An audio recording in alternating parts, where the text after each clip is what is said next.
이 시간 하나님께서 우리에게 허락하신 말씀 살펴보도록 하겠습니다. 하나님께서 오늘 우리에게 허락하신 말씀은 마태복음 14장 22절부터 33절까지의 말씀입니다.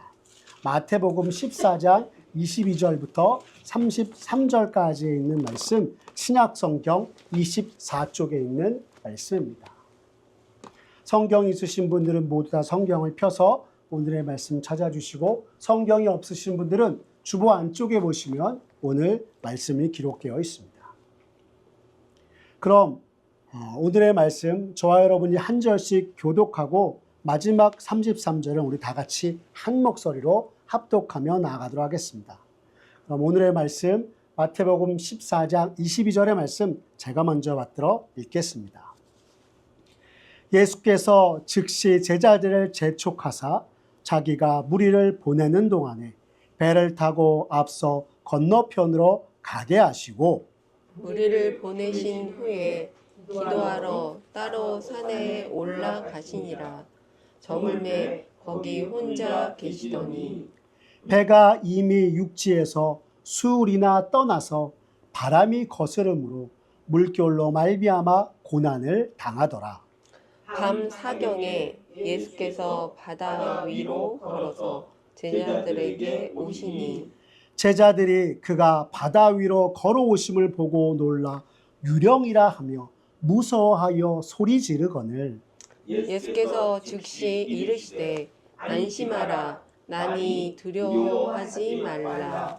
베드로가 대답하여 이르되 주여, 만일 주님이시거든 나를 명하사 물 위로 오라 하소서 하니, 오라 하시니 베드로가 배에서 내려 물 위로 걸어서 예수께로 가되 바람을 보고 무서워 빠져가는지라 소리질러 이르되 주여 나를 구원하소서 하니, 예수께서 즉시 손을 내밀어 그를 붙잡으시며 이르시되 믿음이 작은 자여 왜 의심하였느냐 하시고 배에 함께 오름에 바람이 그치는지라. 같이 읽겠습니다. 배에 있는 사람들이 예수께 절하며 이르되 진실로 하나님의 아들이로소이다 하더라. 아멘. 오늘 마태복음 14장 22절에서 33절의 말씀을 가지고 믿음에 초점을 맞추라 라는 제목으로 이 시간 말씀의 은혜 나누도록 하겠습니다. 며칠 전 한 TV 예능 프로그램을 보게 되었습니다. 이 프로그램은 여자 연예인들이 축구 시합을 통해서 승자를 가리는 프로그램이었는데요. 당일 경기는 승패를 엎치락 뒤치락하는 두 팀이 붙는 축구 시합이었습니다. 경기에 앞서 한 감독은 말하길 그동안 자신의 팀이 골 결정력이 높지 않아서 그 골 결정력을 높이기 위해서 이번에는 그것을 중점으로 연습해서 경기에 나오게 되었다라고 이야기하였습니다. 하지만 경기가 시작한 후 계속되는 득점 찬스에도 골을 넣지 못하고 상대팀에게 끌려갔습니다. 이에 축구 해설가는 말하길 선수들이 골대를 향한 0점 조준, 제대로 된 초점을 잡지 못한 채 슈팅을 해서 득점이 나고 있지 않다라고 얘기하며 아쉬워했습니다. 이후 경기는 상대팀의 부상으로 생겨난 공백으로 득점으로 연결시켜 승리하긴 하였지만 앞으로 득점을 위한 골대 앞 0점 조준, 이 훈련이 제대로 되지 않으면 앞으로의 경기도 쉽지 않을 것이라 말하였습니다. 여러분, 이 축구 경기에서 선수들에게 필요한 0점 조준을 우리들의 삶과 인생과 관련해서 말한다면 무엇이라 할 수 있을까요? 아마 우리의 삶의 초점을 어떻게 두는가 하는 것이라 말할 수 있을 것입니다. 각자 저마다 자신의 인생의 초점을 어디에 두고 살아가느냐에 따라서 우리가 삶 속에서 실수를 하기도 하고 또 원하는 것을 이루기도 하는 것입니다. 안 그런가요? 그런데 요즘 사람들은 어디에 초점을 맞추며 삶을 살아가고 있을까요? 영국의 저널리스트이자 전 세계 수많은 사회학자와 심리학자 그리고 신경과학자들을 인터뷰하면서 요즘 사람들의 위기가 무엇인지 인문 심리학을 통해서 연구한 요한 하리라는 사람은 이야기하길 대부분 많은 사람들의 초점이 잠재적인 위험에 단서를 맞추며 살아가고 오늘 현재에 집중하지 못한 채 해야 할 일을 해내지 못하고 있다라고 이야기하였습니다. 다시 말해 자신이 처한 환경에서 일어날 위험과 부정적인 상황에 초점을 맞추고 그것에 휘둘려 살아가고 있다 이야기하였던 것입니다. 우리들 모두 각자가 갖고 있는 걱정과 염려들이 있지만 이때 만약 우리의 삶의 초점을 외부의 영향에 둔다면 계속해서 무엇을 어떻게 해야 하는지 깨닫지 못하고 삶의 주도권을 빼앗긴 채 살아가게 되고 만다라고 하는 것입니다. 그러면서 지금이라도 내 삶의 초점이 어디에 있는지 분명히 깨닫고 인생의 초점을 제대로 맞춰서 미래를 향해서 나아가는 모습이 필요하다 말하였습니다. 그리고 이것은 우리 신앙생활에 있어서도 마찬가지입니다. 무슨 말이냐면 신자로서 우리가 믿음의 초점을 제대로 맞춰 나아갈 때 믿음대로 살아가는 삶을 사는 것이요. 그렇지 않으면 세상에 휘둘려 주님을 바라보지 못하고 믿음 없는 모습으로 나아가는 것이 바로 우리들이다라고 하는 것입니다. 날마다 오직 우리의 구주 되신 주님께 초점을 맞추고 믿음의 눈을 들고 이 세상을 분별하며 진정 주님의 뜻을 위하여서 살아가는 것이 우리 그리스도인이기에 우리가 삶 속에서 믿음의 초점을 바로 맞추는 것은 매우 중요하다 할 수 있는 것입니다. 정말 그런지 오늘 우리가 함께 읽은 성경 본문의 사건을 통해서 한번 살펴보고 이 시대 믿는 자로서 우리의 구주 되신 주님께 초점을 맞추고 더욱더 굳센 믿음으로 살아가는 저와 여러분 모두가 되었으면 좋겠습니다. 우리를 위해 이 땅에 오신 예수님을 전하며 많은 사람들에게 회개의 세례를 베풀고 천국 복음을 전하였던 세례 요한이 헤롯에게 죽임을 당하고 난 후에 예수님께서는 한적한 곳을 찾아 무리를 떠나 빈들로 향하셨습니다. 하지만 많은 이들이 예수님을 찾아 나오는 것을 보시고 그들을 불쌍히 여기시어 복음을 전하시며 그들 중에 있는 병든 자들을 또한 치유하셨습니다. 그러던 중 식사할 때가 되어 빈들에 모인 이들의 배고픔을 보시고 주님이 행하신 기적이 우리가 잘 아는 그리고 지난주에 말씀을 통해서 우리가 또한 살펴보았던 오병이어의 기적인 것입니다. 이 기적으로 말미암아 주님은 배고픈 그들을 주의 사랑의 공급과 채우심의 은혜로 먹이시기까지 하였던 것입니다. 그 후 예수님께서는 많은 무리들을 보내시고 제자들에게도 쉴 곳을 찾아 떠나게 하셨고 주님은 기도하러 산에 오르시어 하나님 아버지와 기도를 통해서 깊은 교제의 시간을 가지셨습니다. 그 내용이 오늘 우리가 읽은 마태복음 14장 22절과 23절에 나와 있습니다. 우리 말씀을 통해서 한번 확인해 볼까요? 같이 읽겠습니다. 시작. 예수께서 즉시 제자들을 재촉하사 자기가 무리를 보내는 동안에 배를 타고 앞서 건너편으로 가게 하시고 무리를 보내신 후에 기도하러 따로 산에 올라가시니라. 저물매 거기 혼자 계시더니 라고 성경이 분명하게 우리에게 가르쳐주고 있는 것입니다. 그런데 이 성경을 보니 예수님께서 오병이어의 기적을 행하신 후에 사람들을 보내고 제자들 또한 재촉하여서 바다 건너편으로 보내셨다라고 하고 있습니다. 왜 예수님께서는 제자들에게 이같이 강권하여서 그들을 먼저 떠나도록 하신 것일까요? 여러분, 이에 대해서 우리가 분명히 알기 위해서는 요한복음 6장 14절과 15절의 말씀을 알아야 합니다. 우리 다 같이 요한복음 6장 14절과 15절 같이 한번 읽어볼까요? 시작. 그 사람들이 예수께서 행하신 이 표적을 보고 말하되 이는 참으로 세상에 오실 그 선지자라 하더라. 그러므로 예수께서 그들이 와서 자기를 억지로 붙들어 임금으로 삼으려는 줄 아시고 다시 혼자 산으로 떠나 가시니라 라고 되어 있습니다.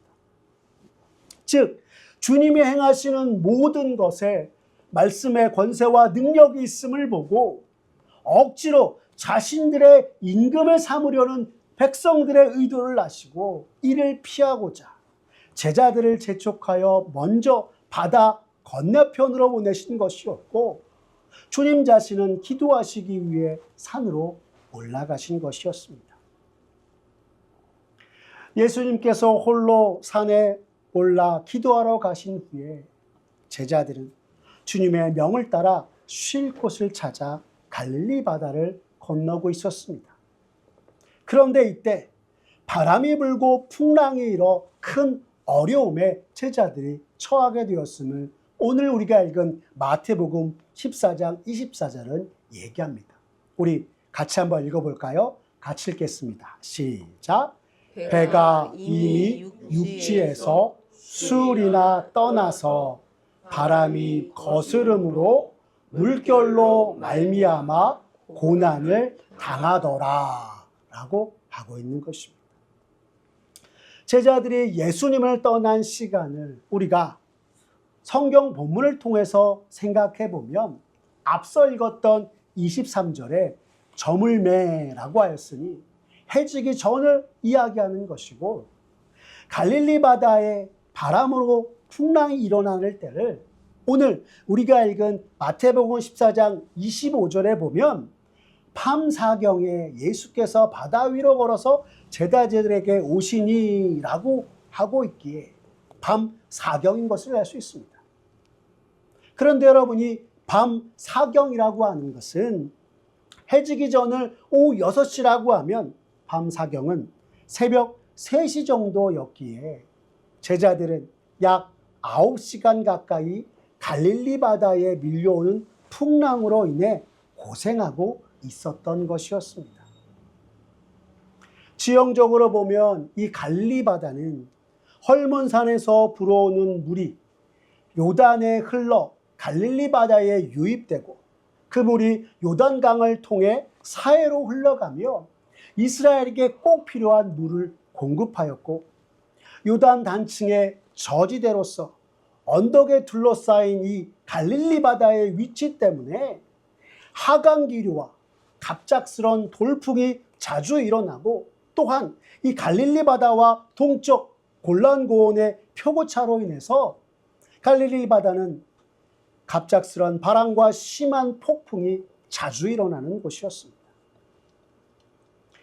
이 갈릴리 바다에서 또 외부의 여러 영향 가운데 바람과 심한 폭풍으로 어려워하는 제자들의 모습을 보면서 그동안 우리가 예배 후에 나누었던 하이델베르크 요리분답을 떠올리게 되었습니다.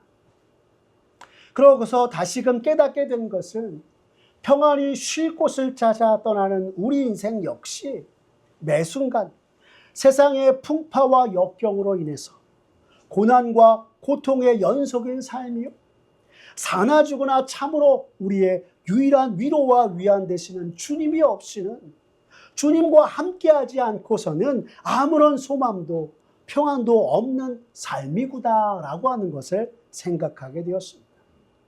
사랑하는 성도 여러분, 참으로 곤고한 인생 가운데 아무런 소망 없이 살아가는 우리들에게 주님이 찾아오셔서 부족한 우리를 당신의 백성 삼으시고 우리의 구주 되신 주님을 향하여서 로마서 14장 8절의 말씀을 따라 우리가 살아도 주를 위하여 살고 죽어도 주를 위하여 죽나니 그러므로 사나 죽으나 우리가 주의 것이로다 라고 하는 믿음의 고백을 우리가 외칠 수 있다는 사실에 감사하는 저와 여러분의 모습 되었으면 좋겠습니다.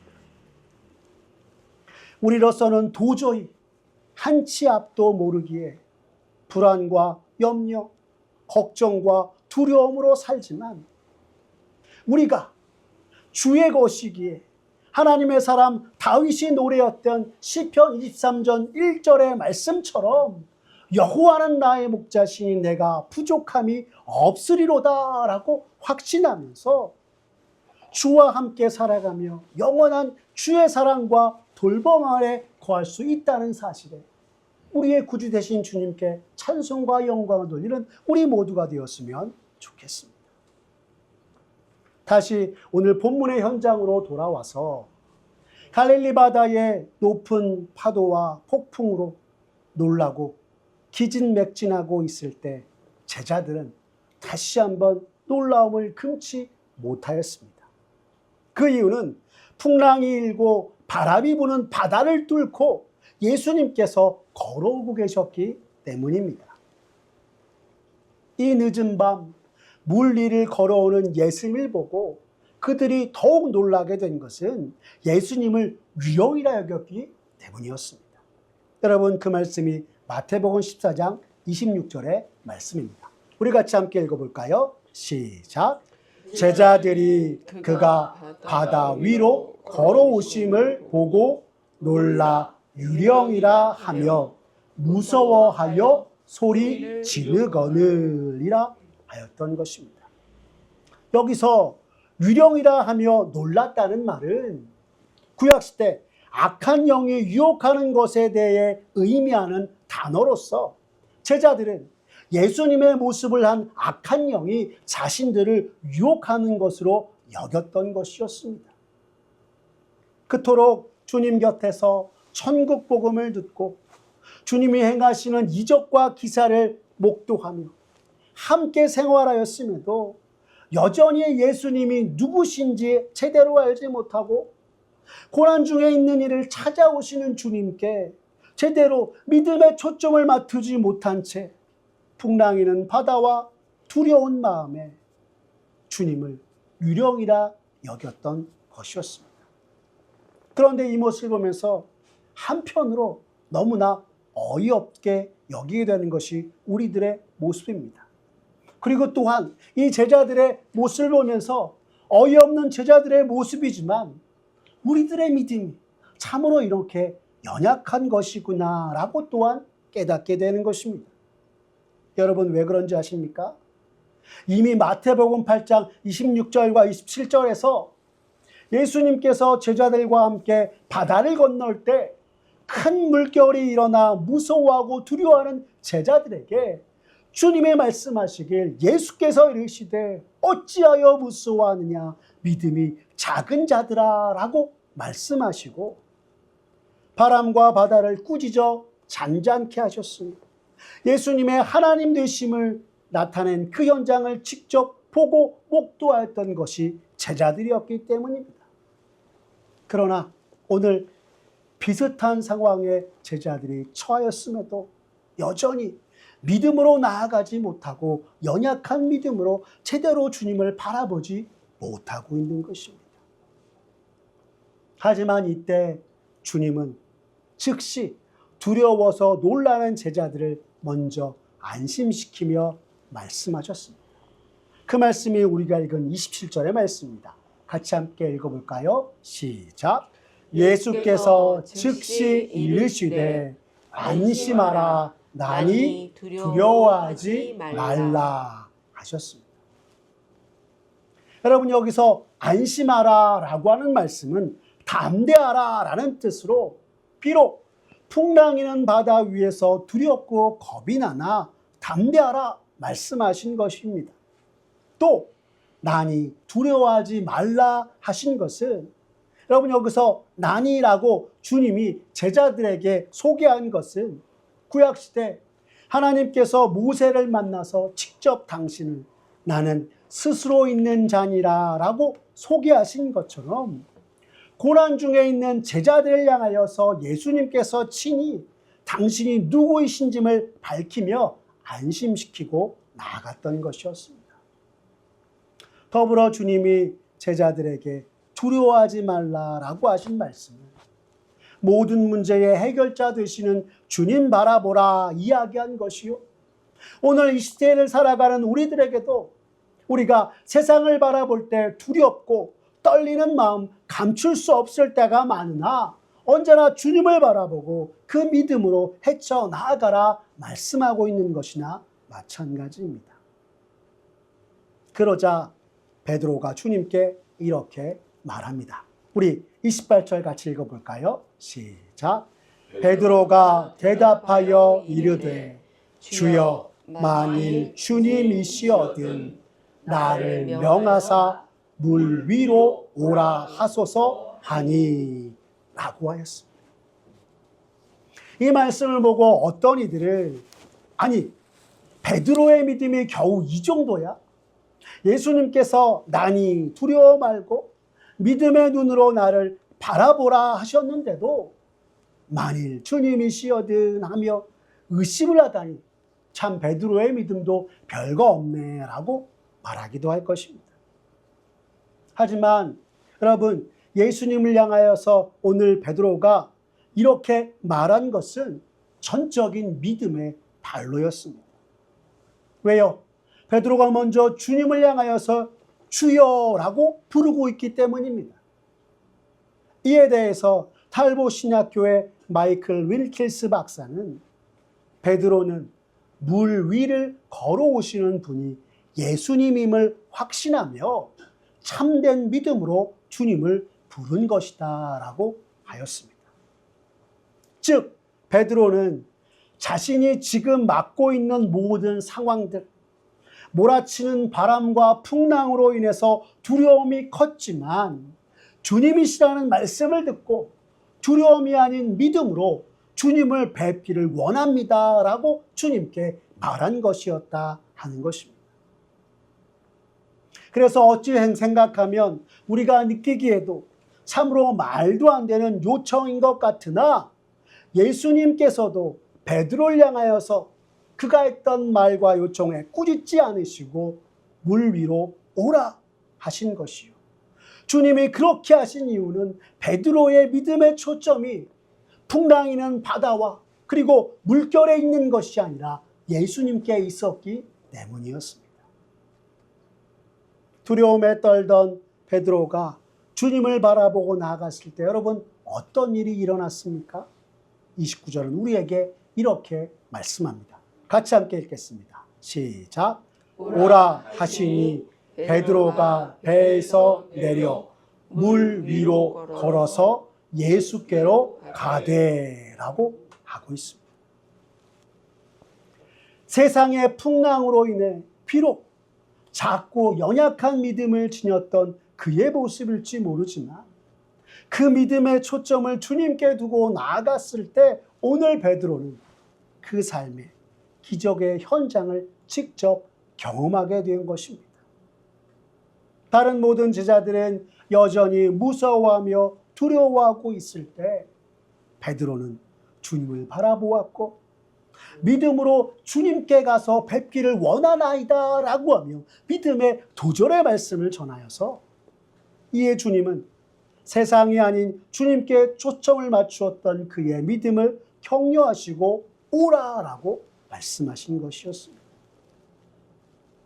하지만 이내 성경은 우리에게 물 위를 걷던 베드로가 물에 빠지게 되었다 말씀합니다. 그런데 그 이유를 무엇이라 얘기하고 있습니까?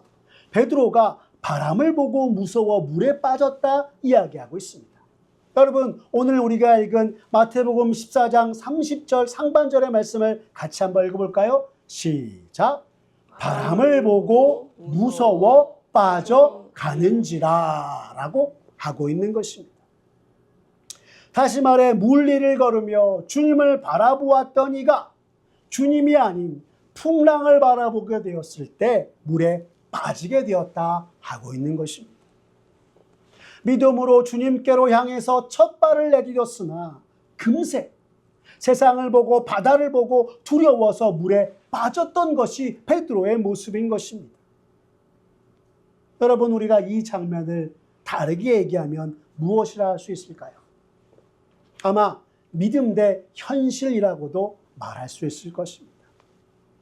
우리가 믿음으로 주님을 바라보고 나아가다가 생각지 않은 현실에 부딪혀서 나와 함께 하시는 주님을 잊어버리고 믿음도 잊은 채 현실 속에서 허우적대는 것이 지금 베드로처럼 우리가 당하는 삶의 모습인 것을 가르쳐주고 있는 것입니다.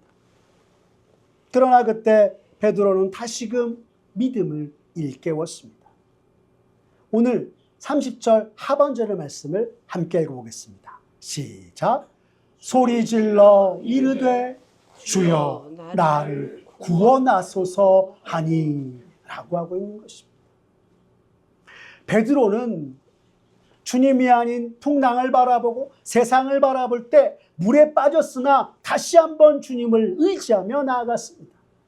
그리고 그의 눈을 들어 세상이 아닌 주님을 바라보았고 모든 상황 속에서 구원하시는 주님께 믿음의 초점을 두고 나아갔던 것입니다. 그러자 주님은 즉시 손을 내밀어 그를 붙잡으셨고 그가 놓인 상황에서 그를 구원하여 주셨습니다. 그리고 31절에서 그를 향해 이렇게 말씀하셨습니다. 함께 읽어볼까요? 시작. 예수께서 즉시 손을 내밀어 그를 붙잡으시며 이르시되 믿음이 작은 자여 왜 의심하였느냐 하시고 라고 말입니다. 물에 빠져 죽을 위기에 처한 베드로를 구원하시며 끝까지 믿음으로 행하지 못한 것을 책망하신 것입니다.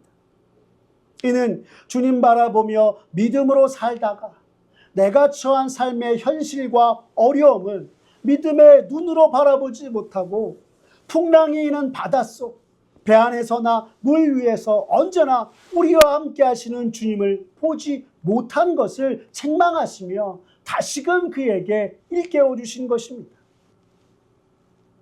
주님이 항상 우리 곁에 있다는 사실을 말입니다. 그럼에도 여러분, 베드로의 놀라운 점은 그가 세상을 바라보고 정말 믿음을 놓치고 물에 빠져 허우적될 때에 자신의 힘을 의지한 것이 아니라 다시금 주님을 바라봄으로 믿음으로 주님을 의지하고 나아갔다 하는 것에 있습니다. 즉 베드로는 작은 믿음이었으나 다시금 주님께 자신의 믿음의 초점을 맞추고 주님을 찾고 주님을 바라봄으로 놀라운 구원을 얻게 되었다라고 하는 것입니다. 그리고 이것은 우리도 마찬가지입니다. 이 세상에서 우리가 믿는 자로서 그리스도인으로 살아가지만 매 순간 새롭게 우리가 맞이하는 삶의 환경들과 현실들을 믿음으로 대처하지 못하고 오늘 베드로처럼 믿음으로 시작하였다가 의심하여서 좌절하고 움츠러들고 마는 것이 우리들의 모습인 것입니다. 그러나 여러분, 이러할 때 우리가 기억해야 할 것은 베드로의 모든 순간 함께 하셨던 예수님이 오늘 우리의 모든 순간에도 함께 하심을 굳게 믿으며 내가 놓인 어떠한 상황과 환경 속에서도 우리의 구주 되시는 예수님께 믿음의 초점을 맞추고 주님을 의지하며 주님의 구원하심과 보호하심을 간구해야 한다라고 하는 것입니다.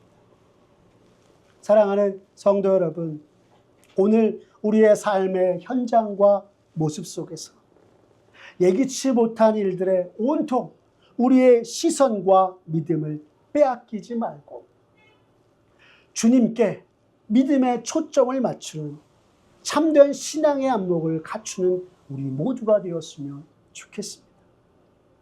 그리고 언제나 무슨 일이 있더라도 주님을 찾고 부르짖음으로 우리의 기도와 간구를 들으시는 주님께서 직접 우리 삶에 함께 하시고 우리를 이끌어 가신 그 놀라운 은혜를 경험하며 날마다 주의 백성으로서 주님이 허락하신 생명의 수완을 살아가고 우리가 비록 연약한 믿음이지만 믿음의 초점을 주님께 맞췄을 때 주님께 찬송과 영광 돌리는 믿음으로 언제나 주 앞에 서는 저와 여러분의 삶의 모습들 모두가 되시기를 간절히 기도합니다. 기도하겠습니다. 사랑이 많으신 하나님 아버지, 새해를 맞고 올 한 해 우리가 어떻게 주 앞에서 살아야 하는지 오늘 말씀을 통해 다시금 깨닫게 하여 주시니 감사를 드립니다. 주여, 우리가 이 세상에서 믿음으로 살아갈 때에 언제 어느 순간이든지 우리가 처한 삶의 모습과 현실만을 바라보는 것이 아니라 언제나 우리와 함께 하시고 보호하시는 주님을 알아보며 나아가는 주여, 우리 모두가 되게 하여 주시옵소서.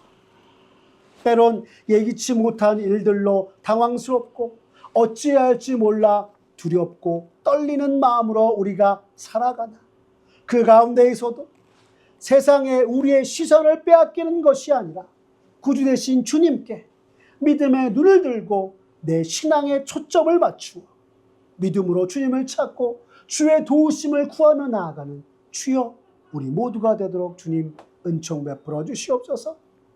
그리하여 오늘 주님이 아닌 세상을 바라볼 때 고난과 절망의 수렁 속에 빠져 헤매이었으나 다시금 믿음의 눈을 들어 주를 바라고 주님만을 바라는 믿음으로 행하여서 물에 빠진 베드로를 건지시며 구원하심의 놀라운 은혜를 베푸신 것처럼 주여, 오늘 우리에게도 동일한 주님의 손길과 구원의 은혜를 베풀어 주시옵소서.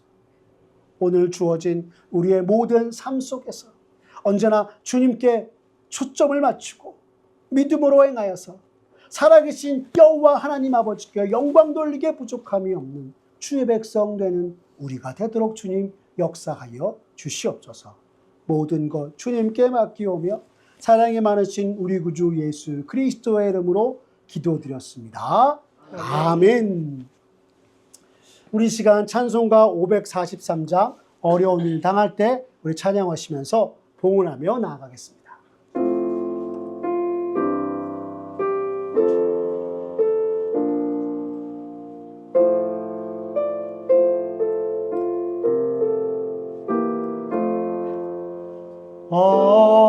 어려운 일 당할 때 나의 믿음 적으나 의지하는 내 주를 더욱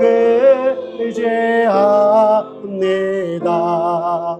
세월 지나갈수록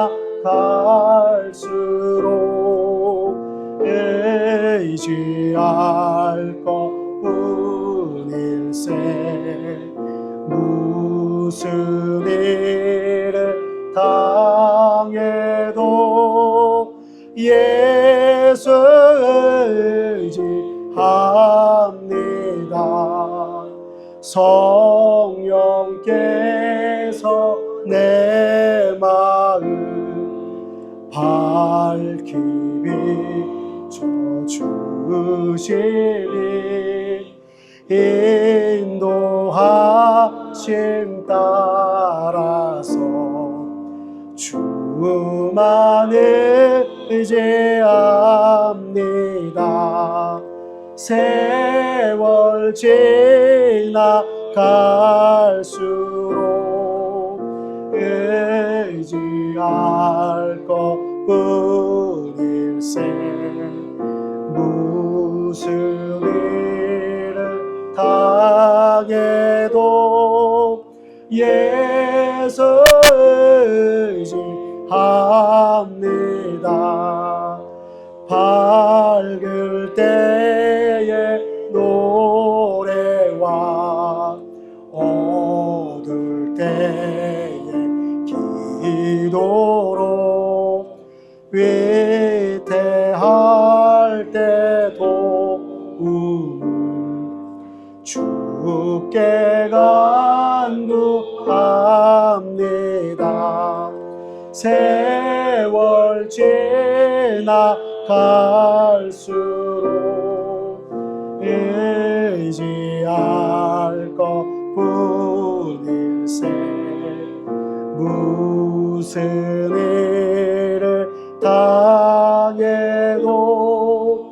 예수 의지합니다. 생명 있을 동안에 예수 의지합니다. 천국 올라가도록 의지할 것뿐일세. 세월 지나갈수록 의지할 것뿐일세. 무슨 일을 당해도 예수 의지합니다.